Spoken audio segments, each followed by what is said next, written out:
আসসালামু আলাইকুম, সবাই কেমন আছেন? তো আশা করি সবাই ভালো আছেন। তো আপনাদের দোয়া এবং ভালোবাসা আমি অনেকটা ভালো আছি আলহামদুলিল্লাহ। তো আজকে আপনাদের সাথে কিছু কাজ এবং কিছু কথা শেয়ার করতে আসলাম। তো কথাটা হচ্ছে যে আপনারা অনেকেই টিকটকে মানে আমার যে খামারটা আছে খামার ভাঙার ভিডিও দেখছেন, অনেকে আমাকে ইনবক্সে মেসেজ দিয়েছেন যে ভাই আপনি কি আর খামার সেক্টরে থাকবেন না, নাকি আপনি খামার ছেড়ে দিবেন, নাকি এরকম আর কোন একটা মেসেজ আইছে।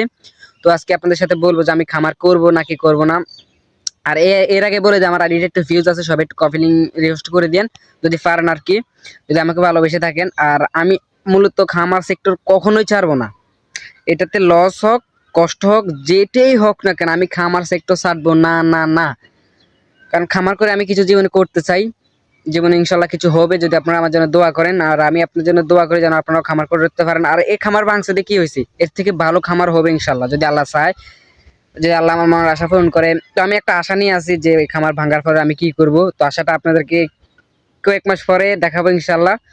সবাই আমার জন্য দোয়া করবেন আর আমি আপনার জন্য দোয়া করি। আর খামার আমি কখনো ছাড়বো না। তো কথাটা আশা করি বুঝতে পারছেন। তো সবাই ভালো থাকেন, নিজের প্রতি খেয়াল রাখেন। আসসালামু আলাইকুম।